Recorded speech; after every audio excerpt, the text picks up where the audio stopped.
biasa ini Tuhan, untuk waktu yang Engkau berikan buat kami Tuhan.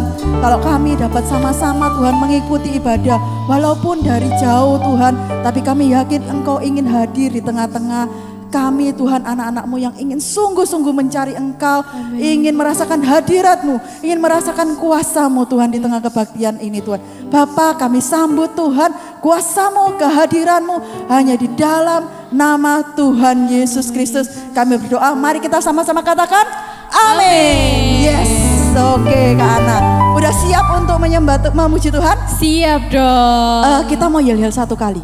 Yesus, Gimana? yes, Yesus, yes, Yesus, yes, yes, gitu, oke? Yesus yes, Yesus yes, Yesus yes. Yuk adik-adik semua siap? bisa? Gampang kan? Pelan-pelan dulu ya, oke? 1, 2, 3.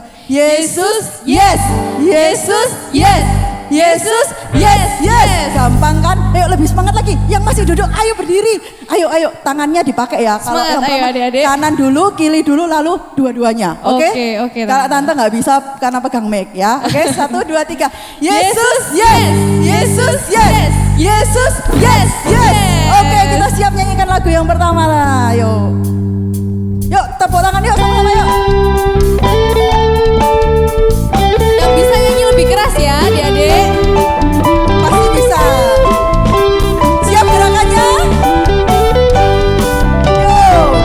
Telah lama ku cari-cari langkah hidup yang lebih pasti, hidup penuh kemenangan setiap hari.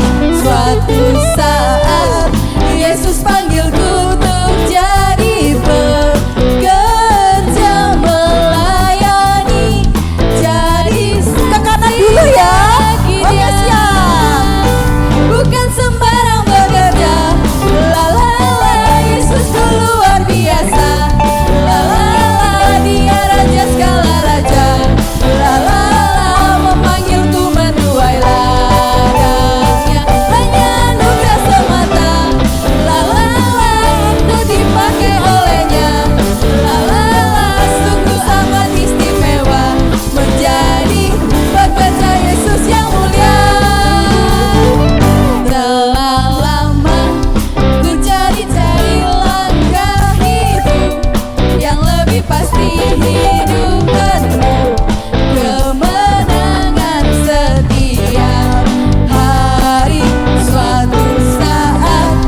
rasa kita harus masuk ke firman Tuhan ya Kak ya. Iya. Yuk, sekarang kita mau duduk, boleh berdiri, kita menyanyikan lagu terakhir ya.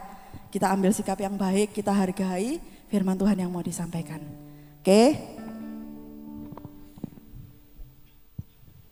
Jesus, haleluya. Tuhan,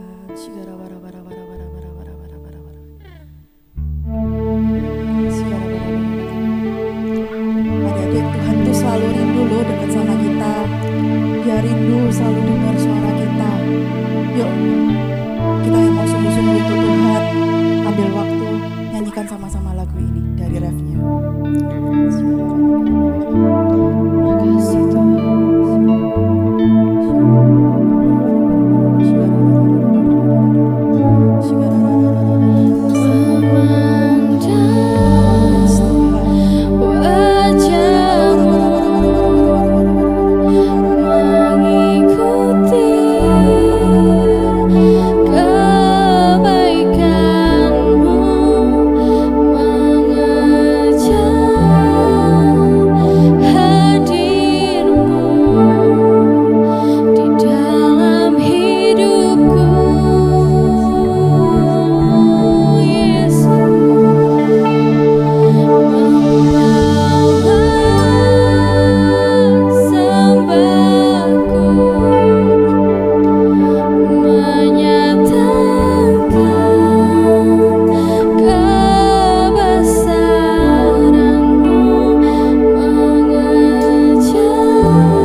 sungguh-sungguh lagi.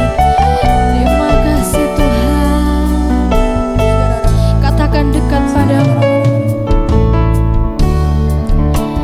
Dekat padamu itu rinduku. Yes Lord. Setiap kataku kau pun menunggu.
dengan lebih sungguh-sungguh lagi. Kebaikan-Mu mengejar hadir-Mu di dalam hidupku.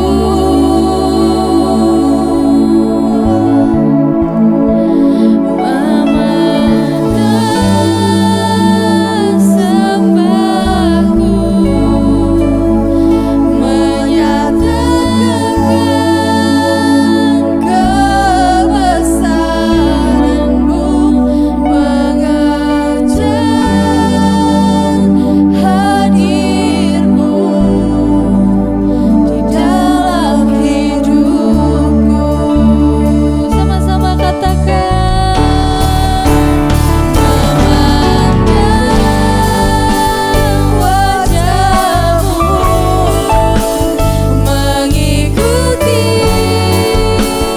kebaikan-Mu, mengejar hadir-Mu di dalam hidupku. Yesus, membawa sembahku, menyatakan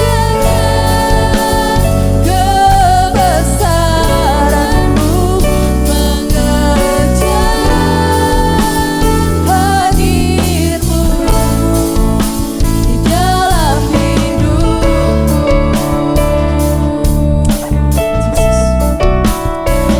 mengejar hadir-Mu di dalam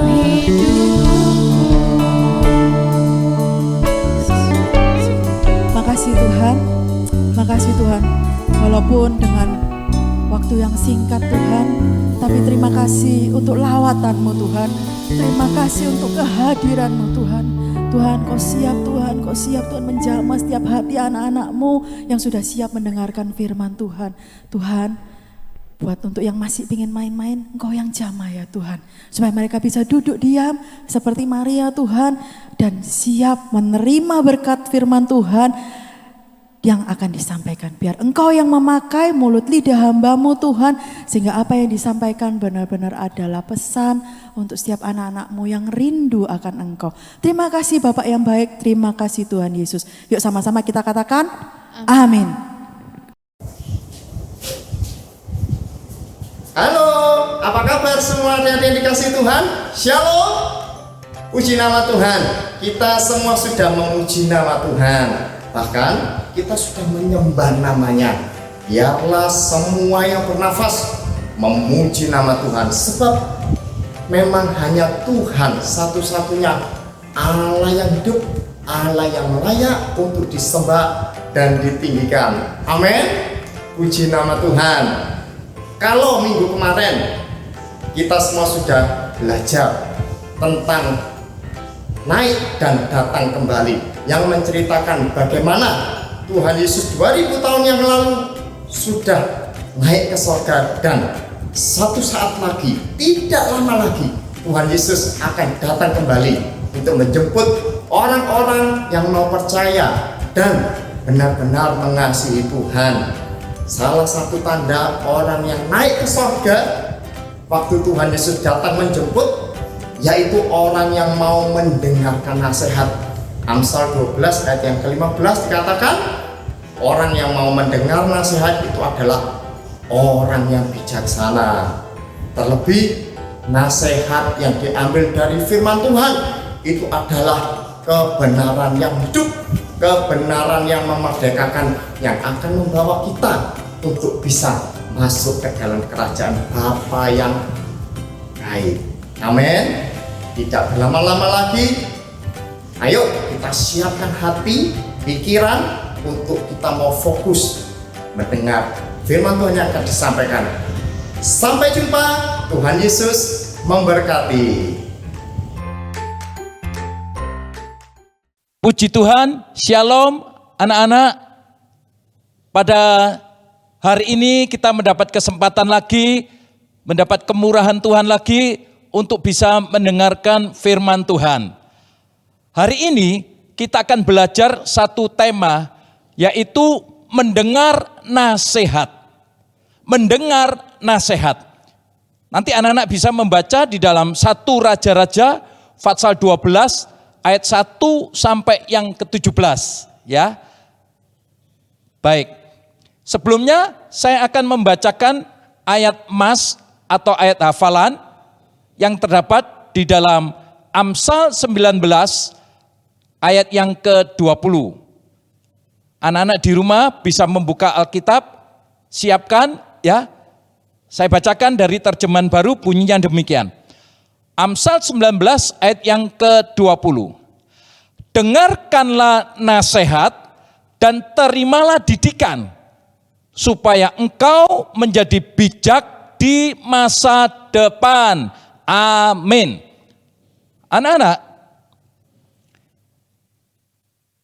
kisah ini dimulai pada saat Raja Salomo meninggal, wafat ya. Lalu selanjutnya anaknya yang bernama Rehabiam itu dinobatkan menjadi raja menggantikan ayahnya yaitu Salomo di kota Sikem pada waktu itu. Nah, pada gambar anak-anak bisa lihat itu Raja Salomo sudah wafat ya, dan Rehabiam anaknya siap untuk menggantikan, dan di sampingnya itu adalah penasehat para tua-tua pada zaman Raja Salomo. Nah, selanjutnya anak-anak, pada waktu segera penobatan itu, seseorang yang bernama Yerobiam mewakili dengan beberapa orang Israel datang menghadap Raja Rehabiam untuk memohon agar mendapat keringanan pajak bagi rakyat di situ. Ya. Yerobiam ini sebetulnya adalah para pengawas, para pekerja rodi pada zaman Raja Salomo. Namun ia melarikan diri ke Mesir setelah pemberontakannya pada waktu itu gagal. Ya. Nah, saat seperti itu, ya, Rehabiam tidak bisa memutuskan, ya. Lalu berkata, baik, 3 hari lagi kamu datang ke sini menghadap. Nanti saya akan beri jawaban. Ya. Nah, setelah itu, anak-anak Rehabiam meminta nasihat kepada para tua-tua. Ya. Nah, ini Raja Rehabiam yang menjadi raja berikutnya setelah Salomo. Nah, ini yang tadi saya katakan Yerobiam meminta keringanan pajak kepada Raja Rehabiam.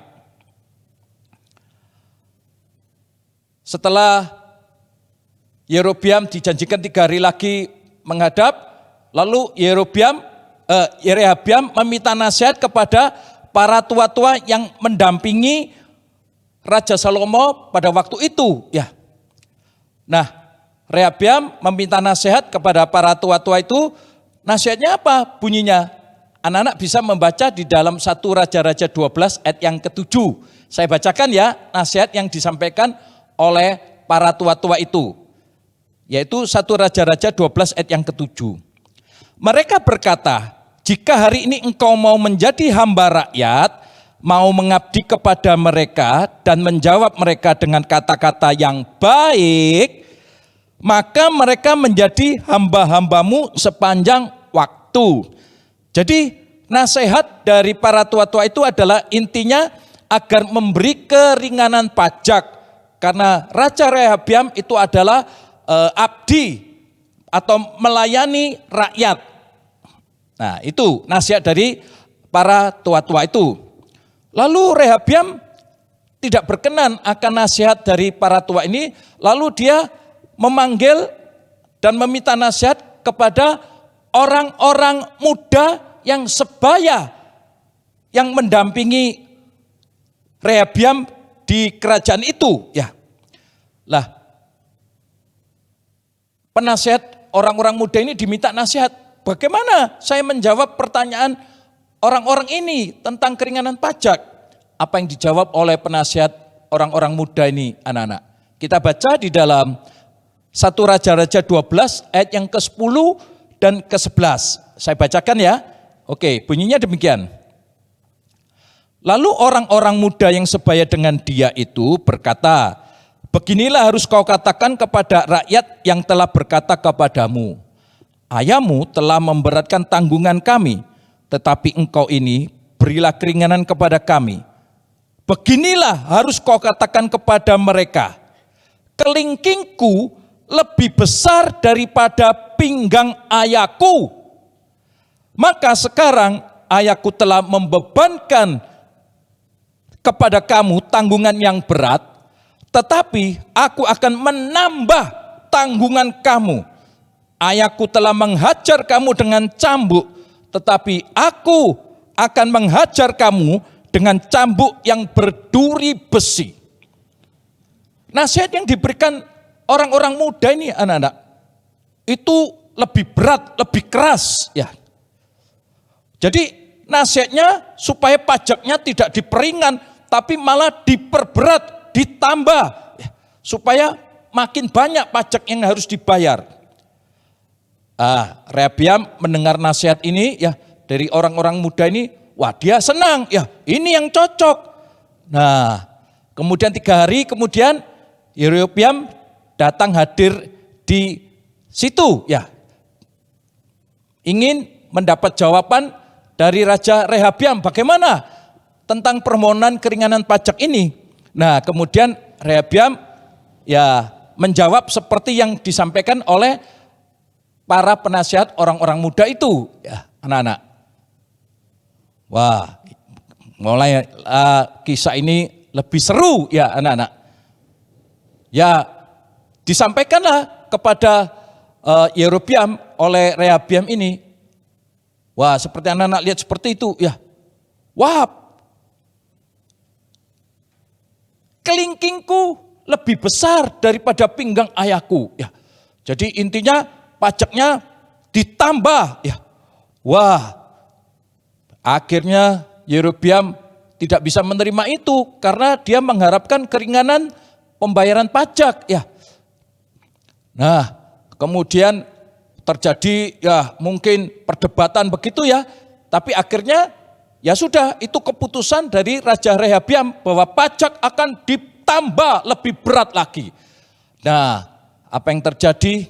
Akhirnya Yerobeam dengan beberapa yang menyertainya jadi marah, ya, marah.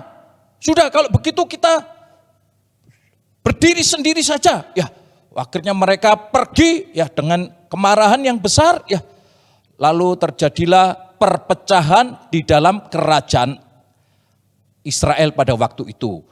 Jadi sejak saat itu ya kerajaan Israel yang semula bersatu di zamannya Raja Saul, Daud, terus juga Salomo ya atau Solomon, sejak saat Rehabiam dan peristiwa tadi yang kita lihat itu kerajaan menjadi pecah jadi 2. Ya anak-anak, yang satunya itu dipimpin oleh Rehabiam di kerajaan Yehuda yang terdiri dari 2 suku, yang satunya lagi itu kerajaan yang dipimpin oleh Yerobeam ya, yang diikuti oleh 10 suku.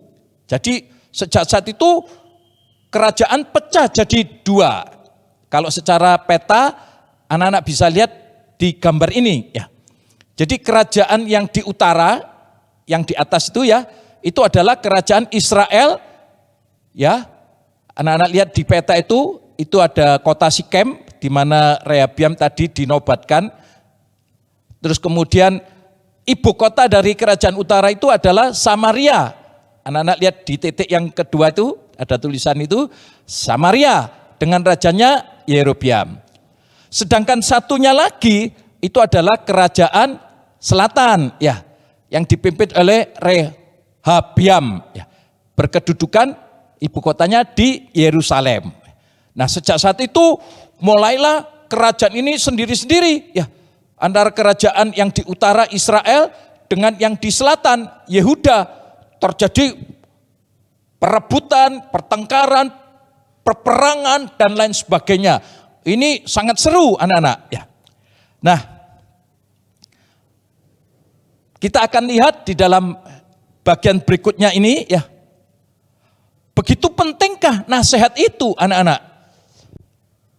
Kan tadi Rehabiam mendapat nasihat dari dua kubu ya. Dari para tua-tua dan orang-orang muda. Wah, ini nasihatnya bagaimana? Mana yang diikuti? Nasihat macam apa yang baik buat kita? Apakah setiap nasihat perlu didengar? Nah, pada kesempatan saat ini anak-anak belajar ya dari firman Tuhan ya. Nasihat yang macam apa yang kita perlukan? Mari kita ikuti ya. Yang pertama anak-anak tentang nasihat. Rehabiam itu adalah raja yang baru dinobatkan menggantikan ayahnya ya, Salomo itu. Tapi rupanya dia itu masih muda ya. Belum berpengalaman. Dan Rehabiam ini tidak dekat dengan Tuhan. Sehingga pada waktu itu dia merasa kebingungan. Tidak bisa mengambil keputusan tentang keringanan pajak yang diajukan oleh siapa tadi? Yerobeam. Nah, sekarang kita lihat yang pertama, anak-anak, tentang nasihat. Apakah nasihat itu? Secara umum, arti dari nasihat itu adalah ajaran atau pelajaran yang baik. Atau juga berupa anjuran, petunjuk, peringatan, teguran yang baik. Itu anak-anak bisa ambil atau lihat di Kamus Besar Bahasa Indonesia. Ya. Nah, tujuan dari nasihat itu adalah agar kita bisa mengerti dan mendapat jalan keluar dari sesuatu masalah atau satu pertanyaan ya, sehingga bisa tertolong, berhasil dan selamat ya. Baik untuk perkara-perkara jasmani, juga khususnya untuk perkara-perkara rohani, perkara-perkara yang kekal. Jadi anak-anak perlu adanya nasihat di dalam kehidupan kita. Kalau kita mau mendengar nasihat itu, kita mendapatkan jalan keluar, mendapat masukan, mendapat arahan, sehingga bisa tertolong, berhasil dan selamat ya, puji nama Tuhan. Makanya itu kita perlu mendengar nasihat, betul. Orang yang mau mendengar nasihat itu akan jadi indah dan untung. Ya. Perlunya kita orang beriman itu anak-anak saling menasehati. Ya. Kita masih ada kekurangan, belum sempurna. Oleh sebab itu kita perlu saling mengingatkan, saling memberi nasihat satu dengan yang lainnya. Jadi perlu, tidak bisa orang hidup sendirian. Kita perlu mendengarkan nasihat dari orang-orang yang ada di dekat kita. Sekarang yang kedua ya, dasar nasihat. Tadi kita sudah lihat ya anak-anak, pada saat nasihat diberikan oleh para tua kepada Rehabiam, yaitu agar pajak diperingan ya. Tapi Rehabiam tidak suka nasihat seperti itu ya, nggak cocok. Lalu dia minta kepada nasihat orang-orang muda pada waktu itu yang menjadi penasihatnya ya. Nah, penasihat dari orang-orang muda ini intinya supaya pajaknya diperberat. Jadi Rehabiam bingung, ada dua macam nasihat ya. Nah, dia yang satu tidak mau didengarkan, bahkan diabaikan dari nasihat orang-orang para tua itu anak-anak. Lalu dia lebih memperhatikan nasihat orang muda. Nah, anak-anak lihat pada gambar ya. Rehabiam mendapat nasihat dari orang-orang tua, tapi tidak mau didengar. Ya, ini nggak cocok dengan pendapatnya dia. Ya, lalu dia mencari nasihat dari orang-orang muda.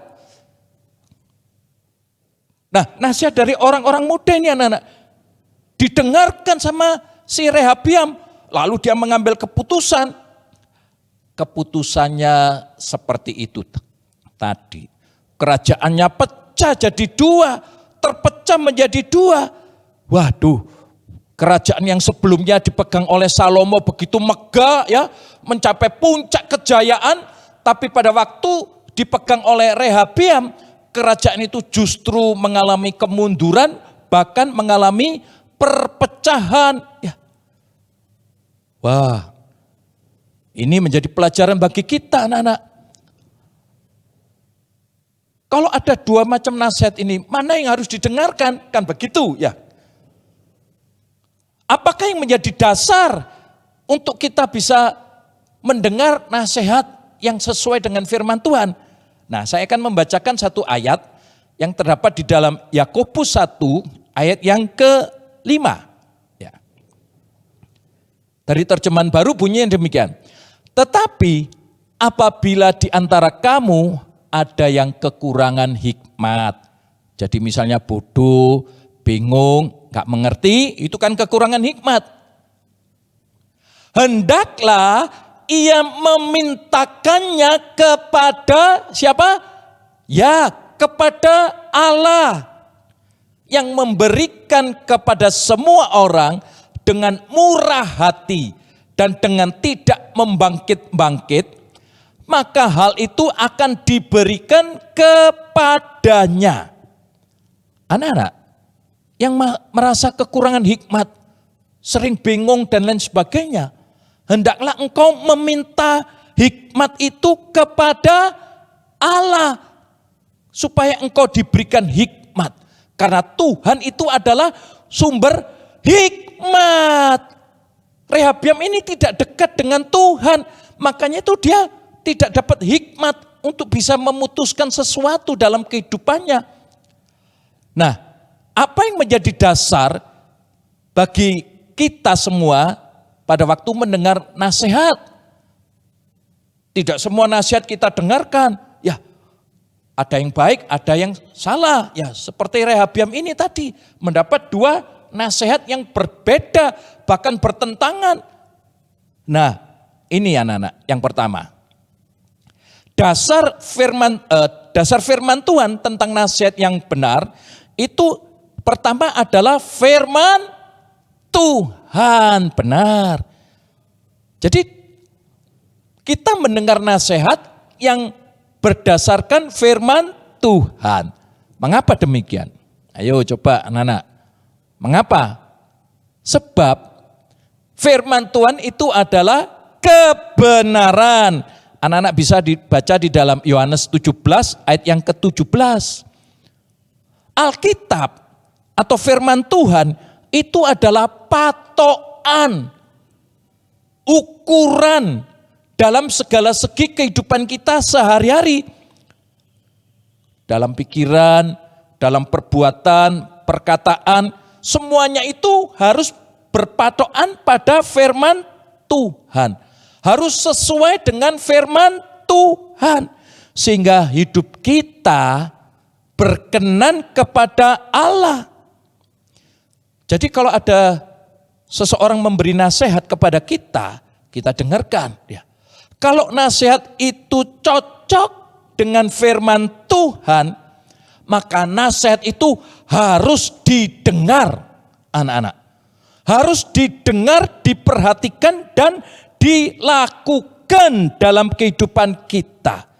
Sebab hal itu akan membawa hidup kita menjadi indah dan mencapai rencana Allah.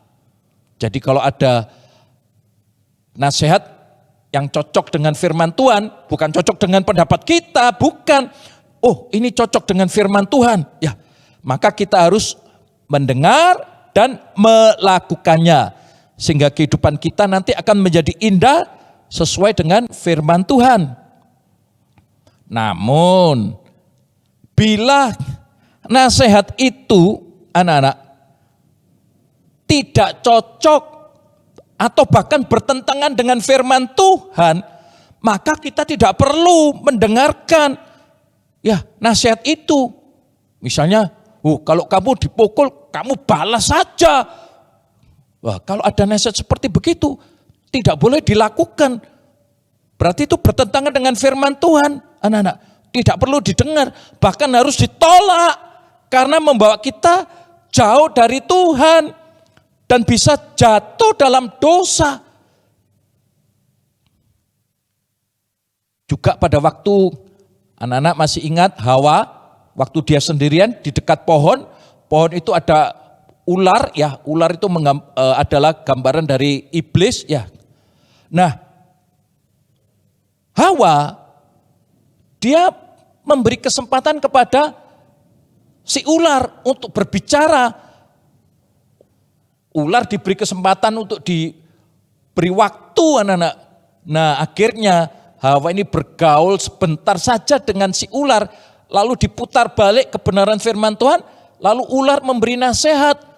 Kamu coba makan ini buah pengetahuan baik dan jahat, nanti kamu akan jadi hebat, jadi seperti Allah. Ya. Nah, nasihat itu kan salah anak-anak, bertentangan dengan firman Tuhan. Ya, apa yang sudah disampaikan oleh Tuhan kepada Hawa itu diputar balik ya. Akhirnya Hawa jatuh dalam dosa.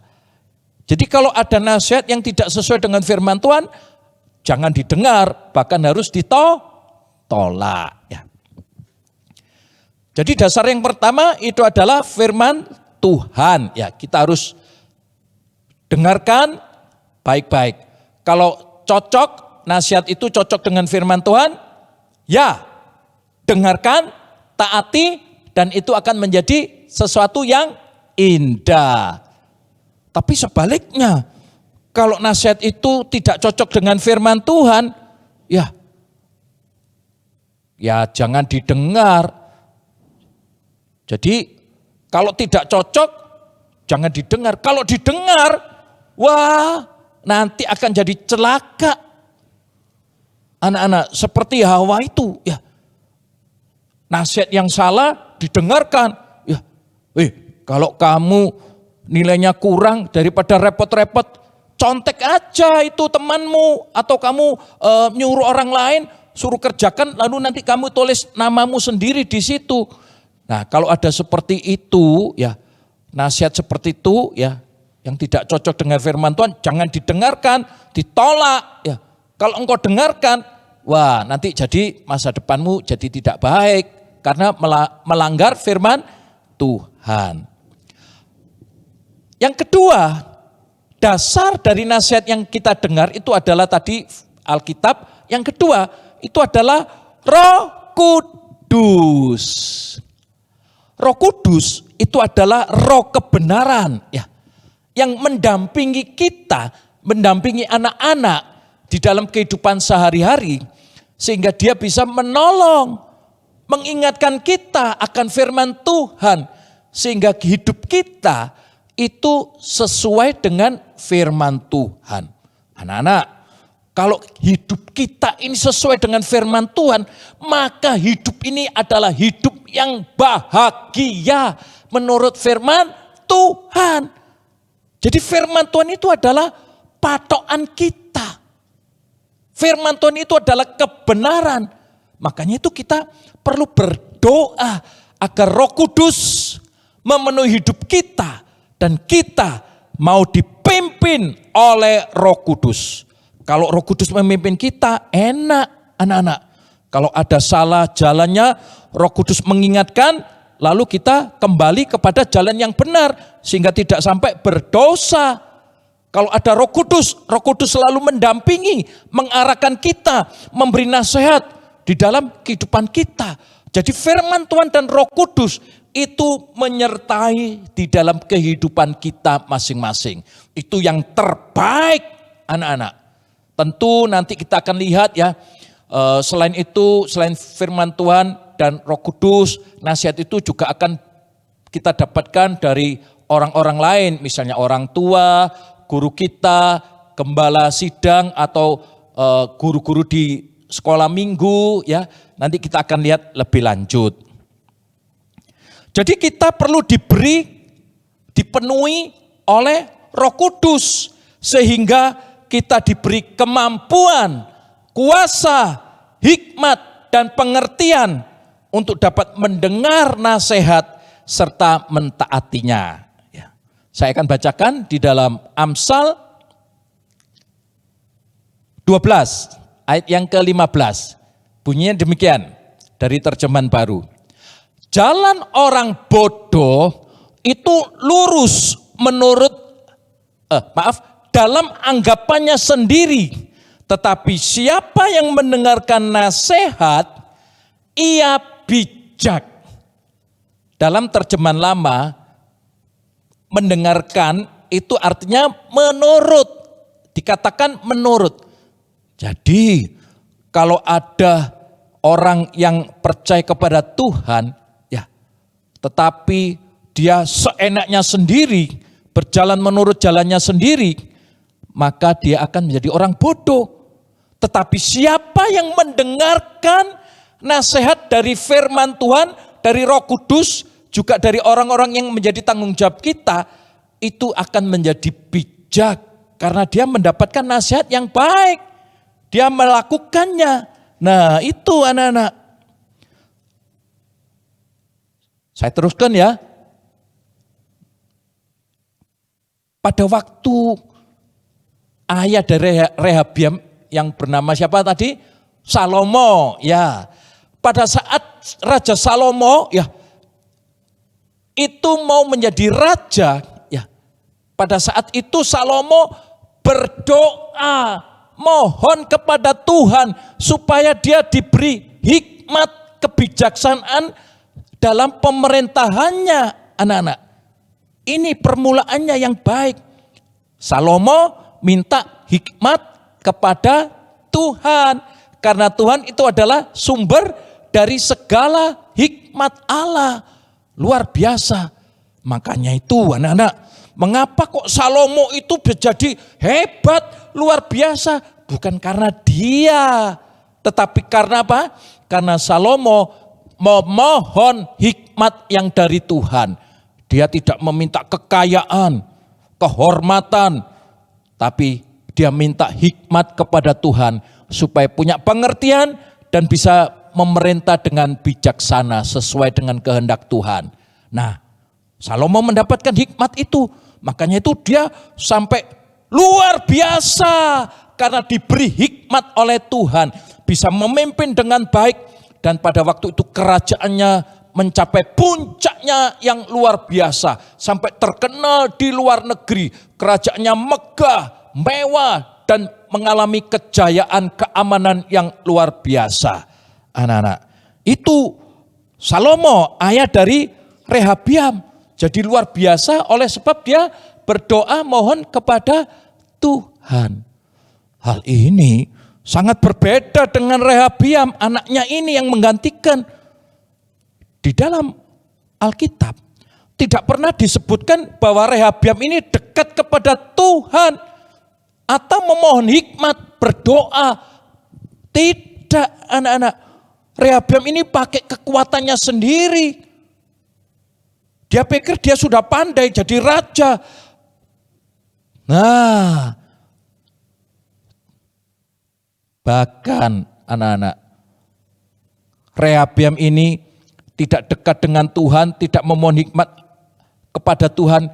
Bahkan ia adalah raja yang jahat.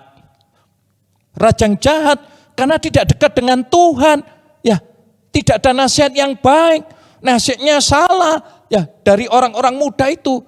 Ya, akhirnya dia menjadi raja yang jahat. Dan kerajaan Israel terpecah menjadi dua. Memang anak-anak di dalam Alkitab dikatakan itu sudah diizinkan oleh Tuhan. Ya, memang ya hal itu sudah diizinkan oleh Tuhan sebelumnya bahkan ya. Tentu ada sebabnya. Sebabnya itu karena Raja Salomo setelah mencapai puncaknya, Raja Salomo undur dari Tuhan. Mempunyai istri yang banyak, ya, ribuan, banyak anak-anak. Ribuan, ya, bayangkan.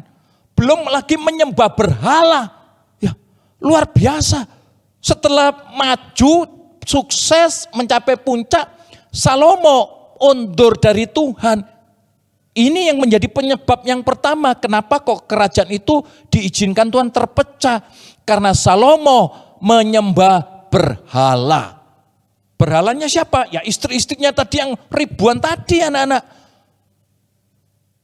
Bukan lagi Tuhan yang menjadi penyembahannya dia, tapi kekayaan kerajaan secara duniawi ini, itu yang mulai disembah, mulai beralih. Akhirnya Tuhan izinkan kerajaan itu pecah jadi dua. Selain itu juga Rehabiam tidak dekat dengan Tuhan, berbuat jahat, makanya itu Tuhan izinkan. Tuhan tidak berkenan akan hidup dari Rehabiam juga. Jadi di dalam Tuhan tidak ada yang kebetulan. Baik anak-anak, kita lanjutkan lagi bagian yang ketiga. Kalau begitu, siapa yang menasihati? Kan tidak boleh sembarangan, yaitu orang yang menasihati. Yang pertama,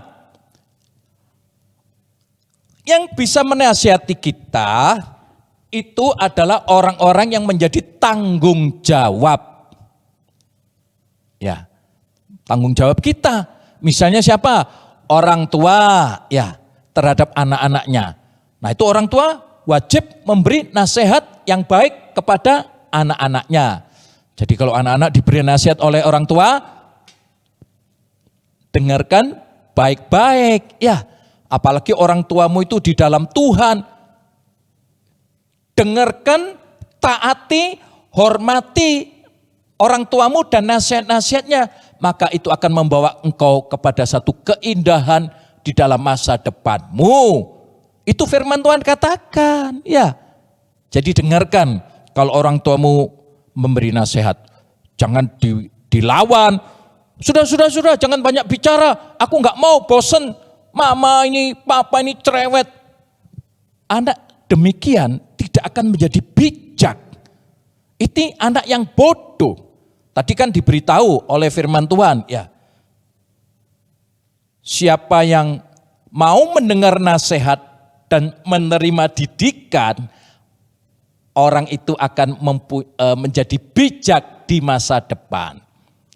Siapa lagi yang memberi nasihat?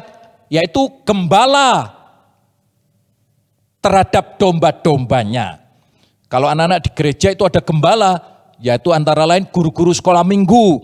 Itu adalah gembala yang membimbing engkau secara rohani. Ya, digembalakan, ayo yang rajin belajar. Memang secara jasmani kita masih sekolah, harus belajar, jujur. Kalau mengerjakan tugas yang baik, kalau ujian harus jujur, tidak boleh nyontek, tidak boleh bekerjasama dengan temannya, lalu contek-contekan, Tuhan tidak berkenan. Gurunya menasihati, dengarkan, ya. Kalau gurunya menasihati, ayo setia baca Alkitab, rajin berdoa, nah itu dengarkan. Karena itu akan membawa engkau kepada hal yang bijaksana dan menyongsong masa depan yang baik. Juga pemimpin terhadap anggota, ya. Nah itu anak-anak, orang-orang yang bertanggung jawab bisa memberi nasihat gitu, begitu ya. Nah, ada satu contoh anak-anak. Ada orang yang tidak memberi nasihat kepada orang-orang yang menjadi tanggung jawabnya, yaitu Imam Eli. Imam Eli itu tidak menasihati atau memarahi anak-anaknya, ya. Tentunya dengan keras, ya. Jadi cuma, ya jangan begitu anakku. Padahal anaknya berbuat salah, ya, berbuat dosa. Akhirnya apa anak-anak? Akhirnya dihukum oleh Tuhan. dihukum. Imam Eli harusnya bertanggung jawab untuk memberi nasihat yang baik kepada anak-anaknya. Nasihat itu bisa kadang-kadang berupa teguran. Tapi Imam Eli tidak melakukan itu. Akhirnya anak-anak dihukum oleh Tuhan. Imam Eli akhirnya mati. Ya, mati. Ngeri anak-anak. Jadi kalau ada orang tuamu memberi nasihat, dengarkan. Kalau ada gurumu sekolah minggu atau guru sekolah memberi nasihat, dengarkan. Kalau ada atasanmu yang memberi nasihat, dengarkan. Ya, apalagi nasihat itu sesuai dengan firman Tuhan, ya, dan engkau dipimpin oleh Roh Kudus, lakukan. Maka itu akan memberkati engkau dalam hidupmu. Yang berikutnya, seisi rumah, ya, itu harus belajar saling mendengar nasihat. Contohnya anak-anak Yosua itu mendidik seluruh keluarganya untuk beribadah kepada Tuhan saja, tidak kepada yang lain. Makanya itu Yosua setia anak-anak. Dari mudanya sampai akhir hidupnya dia setia kepada Tuhan. Kuncinya yaitu dia beribadah kepada Tuhan. Ini anak-anak. Ya. Jadi kalau ada anggota keluargamu satu rumah memberi nasihat, ayo ini waktunya mendengarkan live streaming. Jangan tiduran, jangan ditinggal pergi. Ayo duduk yang manis, kita dengarkan firman Tuhan, kita ikut puji-pujian yang disiarkan live streaming. Ikuti anak-anak, karena itu akan memberkati engkau. Jangan ditolak. Sudah, aku enggak mau ikut. Itu tanda-tanda tidak baik. Oh, gurunya enggak kelihatan kok. Kan gurunya enggak bisa lihat saya. Biarkan toh maunya saya sendiri. Kalau orang tidak mau dididik firman Tuhan, tidak mau dinasihati oleh seisi rumah, kakaknya atau adiknya atau orang tuanya, orang itu tidak menjadi bijak tapi jadi bodoh. Nanti itu akan membawa kepahitan dalam hidupnya di masa mendatang. Tapi orang yang mau mendengar nasihat yang baik dan melakukannya, maka ia akan menjadi anak yang bijak di masa depan. Contohnya juga Timotius, anak-anak. Timotius sekeluarga itu bisa kenal Tuhan. Karena apa? Karena mereka mau mendengarkan nasihat firman Tuhan. Ya, sebab itu anak-anak dengarkan baik-baik. Yang berikutnya, orang-orang di dekat kita, misalnya teman, ya, atau saudara, seperti yang tadi saya sebutkan, ya, family, kalau dia bisa memberikan nasihat yang baik, ya, yang positif, begitu dengarkan baik-baik. Atau dia memberikan, kamu jangan melakukan itu, tidak baik, ya jangan melakukan. Nah, ini anak-anak, siapa yang bisa menasihati, yaitu orang yang jadi tanggung jawab kita, seisi rumah, seisi keluarga, saling menasihati, juga orang-orang di dekat kita. Itu bisa memberi nasihat. Sekarang kita masuk pada bagian yang keempat, orang yang mau dinasehati. Ya. Anak-anak, dalam Matius pasal 7 ayat yang ketiga, itu disebutkan bahwa manusia pada umumnya bisa melihat dengan jelas secuil atau selumbar atau serpian kayu. Anak-anak tahu kalau kayu digeraji, nah itu ada serpian kecil ini ya, itu kelihatan dalam matanya orang lain. Sedangkan balok yang di dalam matanya sendiri tidak kelihatan. Nah ini orang kebanyakannya seperti itu anak-anak. Makanya itu harus mau mendengar nasihat dari orang lain. Ya, karena tiap-tiap orang itu mempunyai kelebihan dan juga punya kekurangannya. Jadi jangan merasa sudah pandai, bodoh, benar sendiri. Tidak, kita perlu mendengar nasihat, perlu saling mengingatkan, saling menasihati, saling mengampuni, dan mau menerima satu sama yang lainnya. Ya, anak-anak. Sekarang kita lanjutkan. Ya, siapa saja yang mau dinasihati? Contohnya Ayub. Ya, Ayub itu anak-anak, dia pertamanya kan menderita karena mendapat pencobaan yang luar biasa itu. Dia menganggap dirinya paling benar. Ya, namun pada waktu salah satu temannya yang bernama Elihu menegur si Ayub, memberi nasihat yang baik, dan Ayub mau mendengarkan anak-anak. Akhirnya Ayub sadar. Anak-anak bisa baca ayat itu. Ayub sadar anak-anak kalau dia selama ini salah. Lalu dia membetulkan, membereskan, dan sejak saat itu Tuhan memberkati Ayub. Penyakitnya sembuh, sehat, dan hartanya menjadi 2 kali lipat ganda. Anaknya punya lagi anak-anak, padahal anaknya sudah mati. Tapi bisa diberi anak lagi anak-anak. Luar biasa. Jadi orang yang mau mendengar nasihat yang baik, itu akan diberkati oleh Tuhan. Contohnya lagi siapa anak-anak? Ini siapa? Ayo coba tebak. Siapa? Ya betul. Naaman. Naaman ini panglima tentara Aram. Ya, dia sakit kusta. Waktu dia berobat, dia pergi, bukan berobat, dia mau mendapat kesembuhan, pergi ke Israel, lalu oleh Nabi siapa? Elisa, disuruh mandi di sungai Yordan 7 kali. Wah, Naaman tersinggung. Ya, dia ini kan orang besar, tentara, panglima. Kok disuruh mandi di sungai Yordan yang dianggap kotor? Di negeriku ada sungai yang bersih. Dia sangat tersinggung anak-anak. Diberi arahan sama Nabi Elisa ini emosi. Ya, siapa yang di sini suka emosi? Ayo, marah-marah, enggak kenaan, tersinggungan. Hari ini engkau harus belajar mendengar nasihat firman Tuhan. Belajar sabar. Ya, anak-anak mungkin tidak boleh keluar di rumah karena masih pandemi. Belajar menahan diri. Belajar bersyukur. Jangan marah-marah, emosi. Naaman akhirnya dinasihati siapa? Anak buahnya. Pak, bapak ini kan mau sembuh. Masa disuruh begitu aja tidak mau? Kalau nanti tidak melakukan, wah bagaimana? Ya sudahlah Pak, kan bapak mau sembuh. Ya kira-kira seperti itu anak-anak. Dan akhirnya untung anak-anak.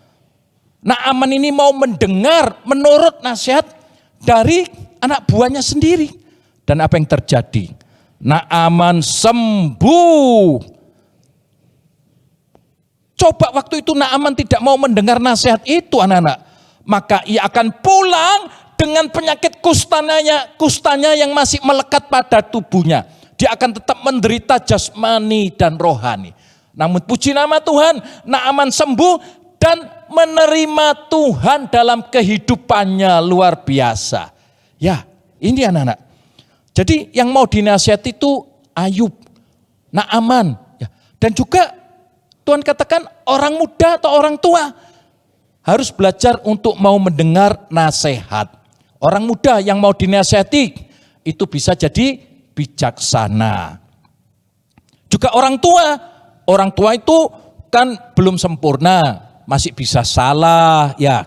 Jadi kalau misalnya ada orang yang lebih tua dari kita atau orang tua kita yang ada salah, tidak apa-apa kita beri nasihat ya, kita ingatkan, kita beri pengertian, tapi dengan sopan dan hormat ya. Begitu, tidak apa-apa anak sampaikan dengan hormat, dengan sopan. Karena itu berguna ya. Baik, saya lanjutkan ya. Ada juga di sisi yang lain yang tidak mau dinasehati, tidak mau mendengar nasihat yang baik. Contohnya Simson. Simson itu adalah nasir Allah, artinya orang yang sudah diurapi Tuhan, anak-anak, menjadi orang yang punya kuasa yang besar. Namun pada waktu dia diberi nasihat oleh orang tuanya supaya tidak mengambil istri dari kalangan yang tidak mengenal Tuhan, Simson tidak mau. Dia menuruti keinginannya sendiri. Kalau sudah naksir kepada perempuan itu yang tidak kenal Tuhan, sudah enggak apa-apa, ikuti saya saja. Wah, padahal sudah diberi nasihat oleh orang tuanya. Nah ini anak-anak, ya kalau nanti anak-anak pada waktunya mau cari pacar, cari jodoh, pasangan, ya gak apa-apa. Tapi minta kepada Tuhan, minta pimpinan Tuhan. Juga dengarkan nasihat orang tuamu di dalam Tuhan itu, dengarkan. Jadi jangan cari yang tidak seiman, tapi carilah yang seiman. Simson tidak mau, semaunya sendiri. Akhirnya Simson menderita, matanya dicungkil oleh tentara Filistin, akhirnya dijadikan budak, dibuat tontonan permainan. Waduh, sakit luar biasa. Akibatnya pahit anak-anak kalau ada orang yang tidak mau dinasehati. Simson mengalami. Nah, yang kedua, Hofni dan Pinehas. Ya, itu anak-anak. Dinasihati oleh Imam Eli, ya sudah diberi nasihat. Mungkin ya tidak terlalu keras, tapi dibiarkan, tidak diindahkan. Dia itu mestinya mengerti firman Tuhan, tapi tidak mau bertobat. Nah ini anak-anak, kalau tidak mau bertobat akan celaka. Dan betul anak-anak, pada suatu waktu hukuman Tuhan datang. Hofni dan Pinehas akhirnya karena tidak mau bertobat, mati dihukum oleh Tuhan. Wah, ngeri anak-anak. Sebab itu lebih baik kita mau mendengar nasihat dan kita mentaatinya. Lalu yang terakhir anak-anak, tentang mendengar nasihat. Ya. Kita yang pertama itu harus mau menerima nasihat. Ya. Anak-anak yang baik yang sudah mendengar firman Tuhan harus mau menerima nasihat yang baik. Rendah hati, ya. Jadi kalau anak-anak ditegur, jangan tersinggung, jangan marah, tapi harus rendah hati. Jadi nggak boleh mudah tersinggung, ya, dengan macam-macam alasan. Tapi berkata, yes mama, yes papa, saya mau mendengarkan, saya mau taat, saya mau berubah. Nanti kalian akan jadi indah. Selanjutnya, tanda-tandanya orang yang mau mendengar nasihat itu apa? Seperti Raja Daud. Waktu itu dia jatuh dalam dosa, anak. Tapi ditegur oleh Nabi Nathan, ya, dan Raja Daud waktu itu mau mengakui kesalahannya. Ya, saya yang salah, saya yang berdosa, minta maaf, minta ampun. Sungguh-sungguh menyesal anak-anak waktu ditegur begitu. Dan sejak saat itu dia bertobat sungguh-sungguh anak-anak. Mau mengakui kesalahannya. Jadi jangan mengingkari, ya, atau berkelit begitu. Bukan salahku, bukan. Aku sudah bagus, aku sudah baik. Jangan anak-anak. Ya, itu salahku. Lain kali aku tidak mau berbuat. Aku lain kali tidak mau bohong. Aku lain kali tidak mau memalsu. Aku lain kali mau belajar rajin, ya. Mau mentaati. Aku lain kali mau berdoa. Mulai hari ini Tuhan tolong saya. Itu anak-anak. Ya. Terus yang terakhir anak-anak. Ini saya bacakan dulu satu ayat. Amsal 27 ayat 5 dan 6. Lebih baik teguran yang nyata-nyata. Ini tadi ya. Teguran. Daripada kasih yang tersembunyi. Seorang kawan memukul dengan maksud baik.